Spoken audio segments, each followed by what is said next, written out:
حاليا انا بدي اروح ادور لي على شي دولاب مشان اعمله بيت للبطة، لان البطة شفتهم وين بايضة. بدي اروح احطه مطرح مو بايضة البطة واحط البيضات بقلبه، والدولاب لازم يكون عريض مشان اذا بكره البيضات فقسن فرخ البط ما يطلع من الدولاب، لان اذا طلع من الدولاب البطة بدها تلحقه وما راح تقعد على البيض.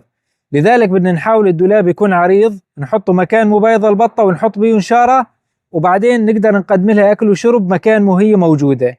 لان البطة بعد فترة بس بدها تبلش تفقس ما تقدر تروح ترعى وتجي، فاحنا بدنا نأمن لها الاكل والشرب بنفس المكان اللي بايضة بيه.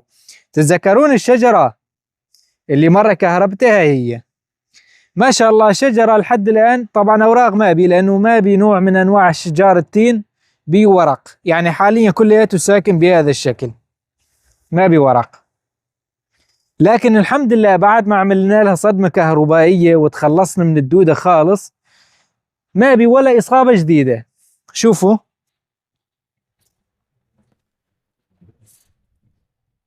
ما بي ولا إصابة جديدة. إن شاء الله أنا شغلت يومين ثلاث مجرد المي ما بلشت تنشف. شايفين يعني الأرض هنا لسه صايرة مستنقع ما شاء الله. شايفين ايش قد الأرض مخزنة مي. فأنا إن شاء الله بس نشفت الأرض شوي بدي أجيب التراب، أشيل التراب من هنا وأنقله أحطه بهذا المكان، مشان مجرد ما لامس التراب لحاء الشجرة راح يتشعب منه جذور، وبهاي الحالة راح نعوض الجذور اللي خسرناها. لأن الحشرة شنو عملت دودة المنشار؟ نخرت الشجرة من الداخل ما خلت شي بيها فرغتها، فاحنا عملنا لها صدمة كهربائية تخلصنا من دودة المنشار. بعدين بدنا نعبي هذا الحاوز كلياته تراب. مجرد ما عبينا تراب ان شاء الله من هاي الاماكن بدها تتشعب عندنا جذور، وبدنا نعوض الجذور اللي خسرناها بإذن الله. وهذا شريط الكهرباء شايفينه، يعني انا شريط الكهرباء تركته ممدود هنا. من وين طالع؟ من تحت. شايفينه؟ هذا هو هذا هو شريط الكهرباء. فوتناه من تحت الباطون وعملنا له وصلة هنا، فوتناه من تحت الباطون بهذا الشكل. وين موصول؟ موصول على نفس المكان اللي كهربنا بيه، لساته موصول بهذا المكان، مشان بس عبيناه تراب حتى إذا بعدين بدنا نعمل صدمة كهربائية النوب نقدر نعمل. يعني إذا عبيناه تراب مثلا لنفرض لهنا، تركنا مثلا 10 سنتي فارق، وبعدين جينا ضفنا عبينا مي ووصلنا الكهرباء، نرجع نكهرب الحشرة إذا تواجدت من جديد. لكن على ما أعتقد إنه دودة المنشار حرمت تجي على شجرة التين، لأني ضربت صدمة كهربائية خليتها تحرم لولد الولد. فيا حرام هاي الشجرة شو صار بيها المسكينة، فكثير تعبت. شوفوا ايش قد متاكلة. يعني كان بيها حشرات كثير، صدقوني أنا لو ما عاملينها صدمة كهربائية كان خسرنا الشجرة، لأني مستحيل تقدر تطالع الدودة اللي فايتة هين بعمق. شايفين هذا الأماكن اللي فايتة بيها الدودة، كيف بدك تتخلص من الدودة؟ الحمد لله خطرت على بالنا هاي الفكرة واستخدمناها وطلعت ناجحة 100%. شايفين هذا الثقوب؟ هذا الثقب وهذا الثقب وهذا الثقب، شايفين ما أكبرهن؟ هذن الثقوب كلياتهن مداخل للدودة. يعني شوف اصبعي يفوت، شوف اصبعي كله فاتين بالثقب هذا كلياته. شوفوا مدخل للدودة. يعني كل دودة صدقوني شبر، كل دودة شبر طالعته من قلب الشجرة. فالحمد لله حاليا النتائج مبشرة بالخير، لأن بيعدنا أغصان كثير نموها خضري. شايفين الأغصان طرية، هذا يعني إنه بيها عصارة. إن شاء الله شغلة 20 يوم شهر تبلش الأوراق تطلع. خلينا نروح نكفي نجيب دولاب ونرجع، ومنه راح أترك الكاميرا مفتوحة مشان نشوف المستنقع إحنا رايحين. شو رأيكم؟ شايفين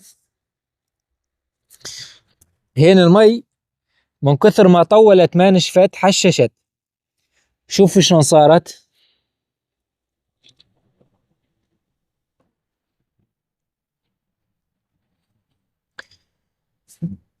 المي لأنه صار لها زمان ما نشفت كلها تحششت بهذا الشكل.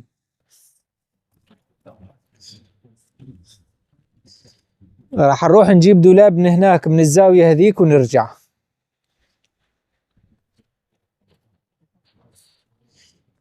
عندي شجرة تين هنا، هاي الشجرة شايفين؟ أنا قبل ما أجي على المزرعة الدودة تخلصت منها خالص، يعني هاي الشجرة انتهت بالكلية. شوفوها، شايفين هاي الشجرة؟ شجرة تين عملاقة، سبحان الله ما لحقتها وماتت. وشجرة كبيرة صدقوني بحجم هذيك الشجرة. هاي الشجرة اللي عملنا لها صدمة كهربائية، شايفين ما شاء الله على الحجم ايش قد كبير. شوفوا. وهاي الشجرة الثانية ما لحقناها، الدودة فعت بها فعي. تروحون لشوفكم اياها، وروحوا لشوفكم شلون الشجرة متصاوبة إصابة كبيرة بالدودة. فبي ناس كثير يعني ما يعطونا أهمية للدودة، يقول لك يلا دودة شو بدها تموت شجرة؟ ايه بتموت أكبر شجرة. شوفوا أخوتي، شايفين هاي الشجرة ايش قد حجمها كبير محطبة ها. شوفوا تعال تخانة. شوفوا ايش قد حجمها كبير.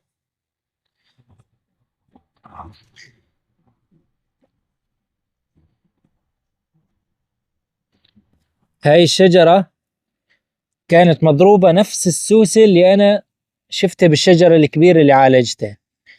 هذا مو تراب، هاي كلها انشارة نزل عليها شتاء كثير وسوست وصارت بهذا الشكل سودة.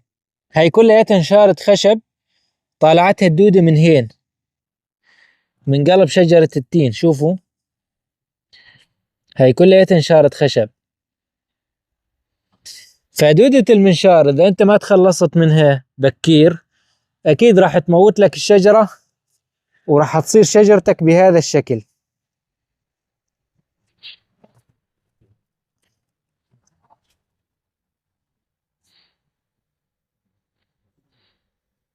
يا حرام يا حرام، خسارة شجرة تين بهذا الحجم تموتها دودة ما تطلع 5 سنتي طولها.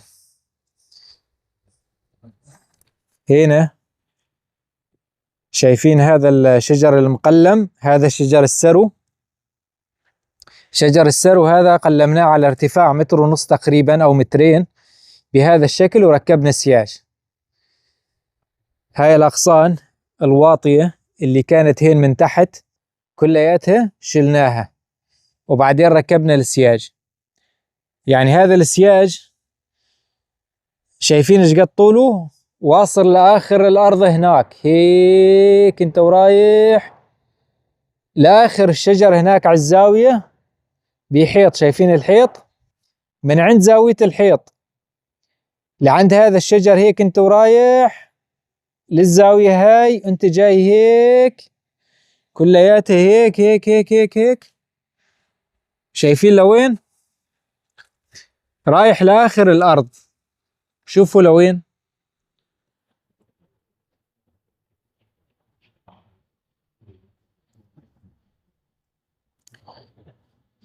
يعني أنا سيجت من الطريق العام اللي قدام البيت بهذا الشكل هيك هيك هيك هيك هيك هيك هيك وانت رايح. أنا ليش سيجت؟ لأني هاي الأرض كانت كلها مرتع للكلاب وللحيوانات. والله شجر الزيتون هذا اللي أنا امبارح قلمته البقر كانت ترعى فيه. البقر من وين تفوت؟ تفوت من هناك من الزاوية وتبلش ترعى بشجر الزيتون. فإحنا سيجنا كل هاي المساحة بهذا الشكل حتى نتخلص من الكلاب ونتخلص من البقر اللي عم يرعى شجر الزيتون. شوفوا وين ما شاء الله نهر جاري. يعني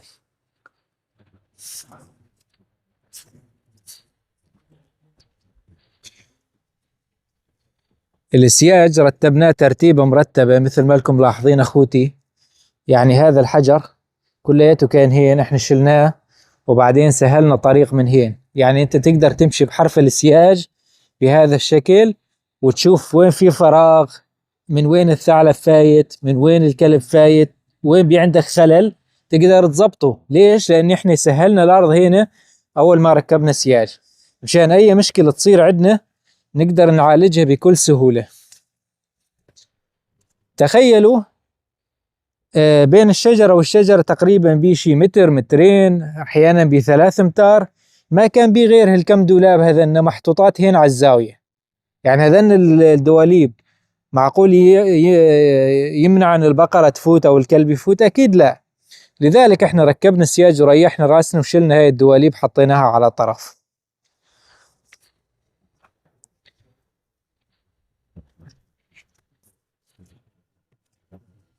شوفوا من هنا سيجني بهذا الشكل، هذا الارتفاع السياج من هنا بهذا الشكل،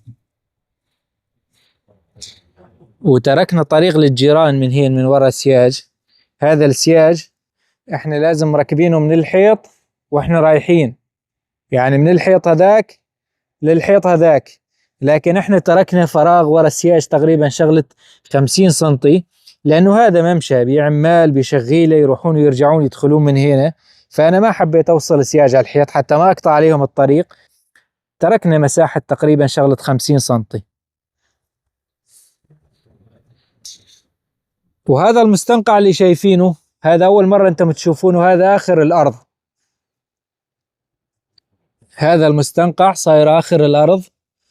شوفوا البيت وين، البيت هناك، هذاك هو البيت مبين عليكم.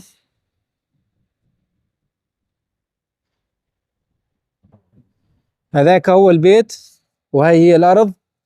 هنا بي زيتونات امبارح قلمناهم بهذا الشكل، لكن لسه ما شلنا الاكساحة التقليم، لسه ما شلناه تحت الشجر لانه ما عم نقدر نمشي. شايفين؟ لانه مستنقعات. شوفوا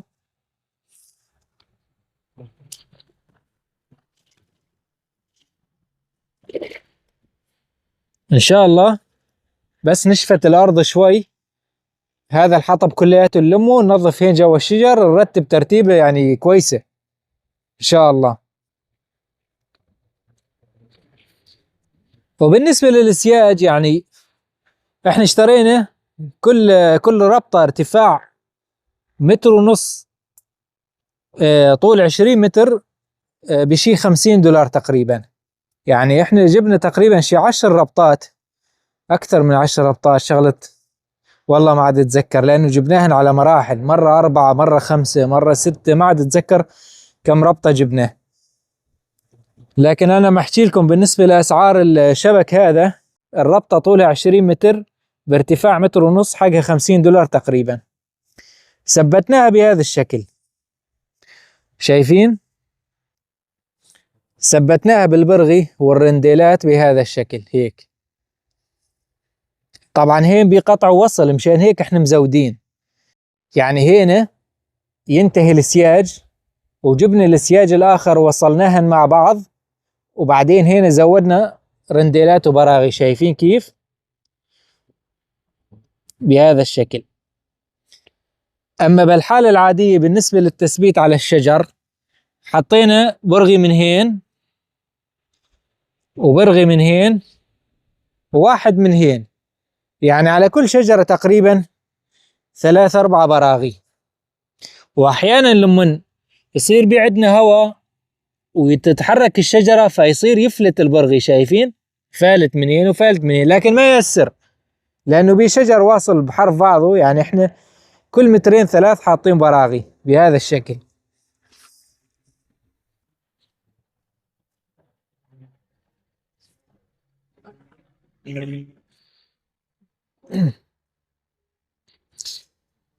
وبالنسبة لهذا المكان هنا ينتهي حرف الشجر بهذا الشكل. هنا ما ظل بيعدنا الشجر، وحتى نوصل لحرف الحيط قمت شنو عملت؟ جبت بواري حديد بهذا الشكل. شايفين؟ هذا البوري انا نزلته بالارض تقريبا بحدود 50 سنتي، دقيته دق ميكن يعني، وبعدين ربطت عليه بتيول. شايفين؟ هيك، وخليته مع مستوى السياج حتى يطلع عندنا منظر كويس. خليناه مع مستوى السياج بهذا الشكل. شوفوا الترتيب، راح اصور لكم بعكس الشمس حتى يبين معاكم. هنا على الزاوية مطرح ما وصلنا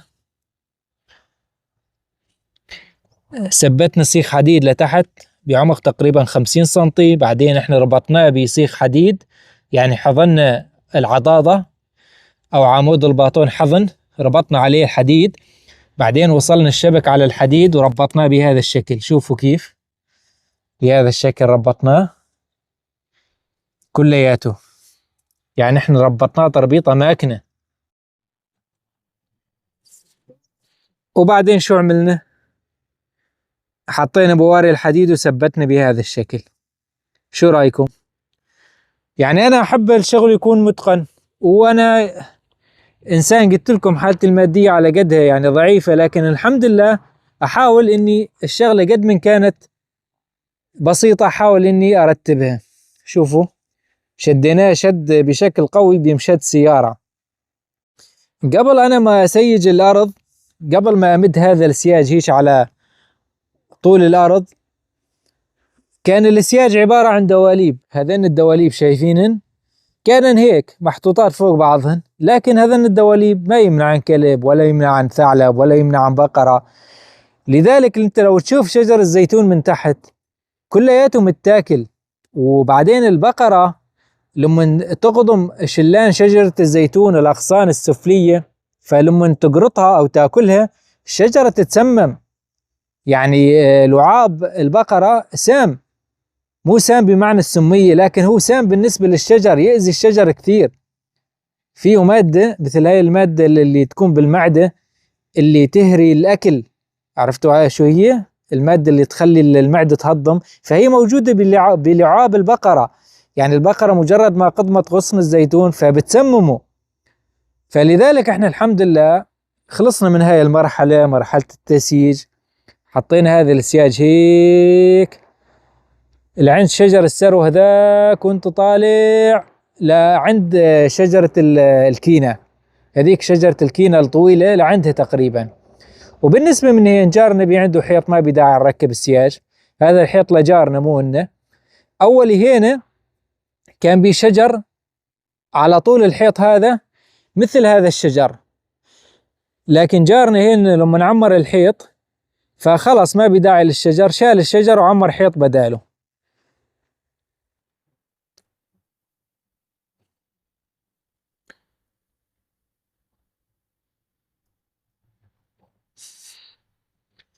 الأرض هاي مستنقع مثل ما لاحظتم، يعني هي أرض صحيحة كبيرة ما شاء الله، مساحتها تقريبا شي 10 دنومات، لكن مشكلة الأرض ما فيك تزرعها.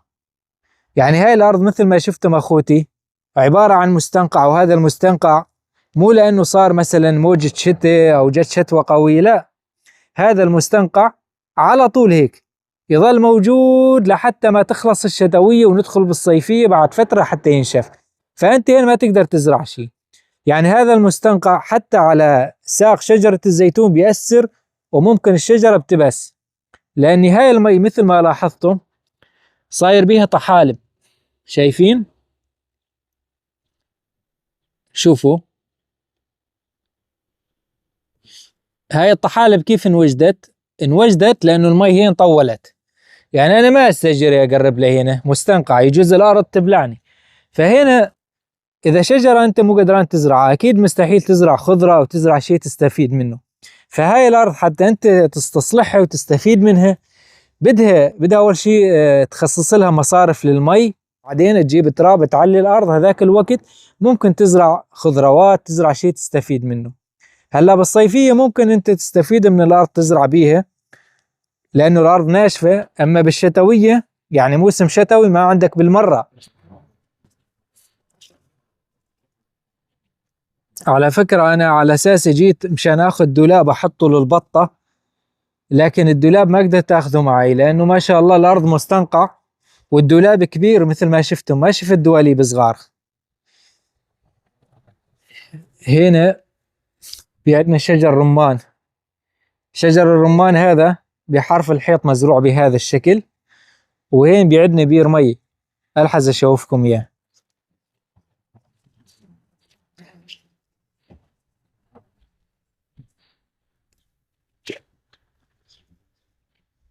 هذا بير مي أرضي، يعني هذا البير مثل المغارة.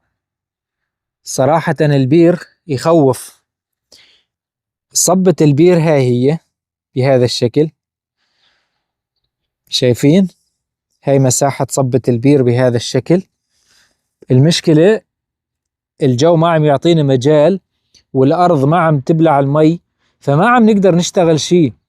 يعني هذا الحطب لازم كله نشيله. حطب الزيتون اللي قلمناه امبارح هذا، شايفينه؟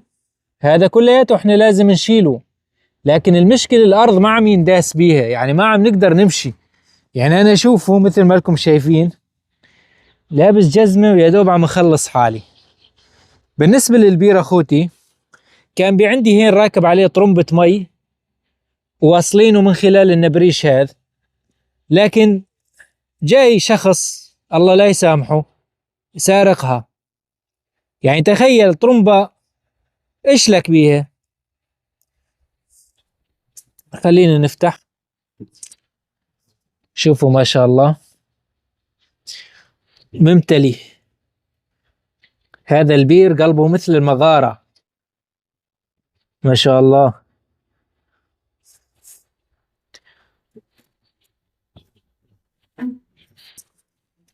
ما شاء الله مليان مي.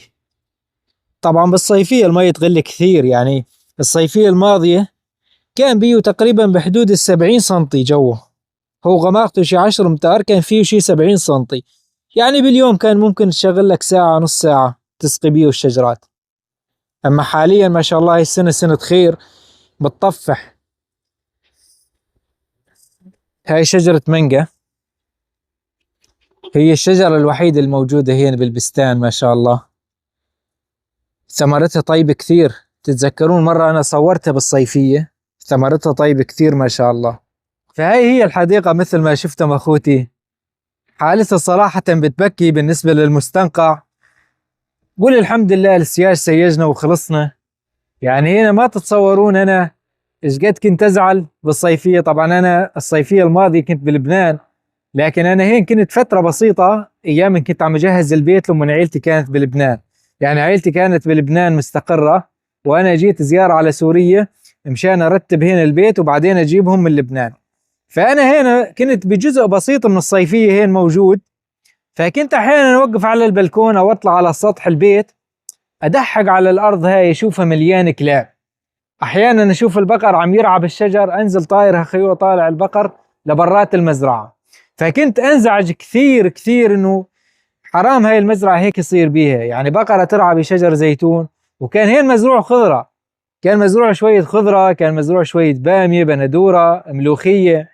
فصراحة شيء مزعج كثير تشوف البقرة مرة عم ترعى بالخضروات، مرة عم تاكل شجر الزيتون.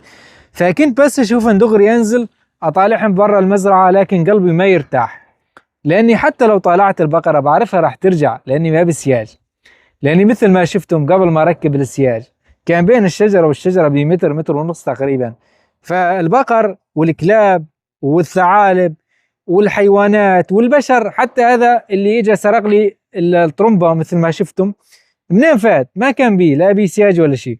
طبعا البني ادم يقدر يفوت، لكن مين بده يعذب حاله وبده يشيل السياج وبده يعمل حركات لحتى ما يفوت يشيل طرمبة؟ فلما بيه سياج اكيد ما راح يمنع 100%، لكن ممكن يمنع 70% من البشر. اما بالنسبة للحيوانات يمنع تقريبا 95 الى 98% من الحيوانات. فالحمد لله من بعد ما سيجنا بطل البقر يفوت. الله يعزكم اكياس الزبالة كنا نعبي الكيس ونربط ونحطه قدام البيت مشان الصبح البلدية تشيله. فنقعد الصبح نلاقي الكيس ممزق منثور الوسخ، يعني الكلب فاعي ولايص بالدنيا. فاحنا الحمد لله مجرد ما ركبنا سياج ارتحنا. ظل علينا ان شاء الله هاي الصيفية، مجرد ما جت الصيفية ونشفت الارض نبلش ننظف الارض من الحطب، نقلم الشجر اللي ما قدرنا نقلمه ونرتبه، فنشتري شجر نزرعه. فان شاء الله الارض شوي شوي بلشت تتحسن الحمد لله. يعني احنا حاليا عم نشتغل بالارض بالنسبة للتقليم، بالنسبة للزراعة، وبنفس الوقت عم نشتغل ببيت الدجاج. وهنا ظل علينا شغلة واحدة، هنا بدنا نعمل بيت مشان الخرفان أو السخال. هذيك المرة بأحد المتابعين يقول لي شنو يعني سخال؟ السخلة هي بنت المعزة. احنا لما نقول خروف هو الخروف ابن النعجة أو ابن الغنمة، والسخلة أو السخال مصطلح عامي هو ابن المعز. فاحنا إن شاء الله هنا هذا المكان بدنا نعمله مشان نحط بيه سخال، خرفان، معزة. فلازم يعني مزرعة ما شاء الله، مزرعة واسعة، أكيد لازم يكون عندك مثلا خروفين، سخلتين، نعجتين، وعندك هين بيت للدجاج، عندك دجاج، تزرع خضروات، تزرع هنا تشكل. حاليا الحديقة الأرض ما بيها شيء، ما بيها غير شجر زيتون عطبان، وبيه شجرة خرمة أو مانجا هناك بحرف البير. فهي ما هي مزرعة.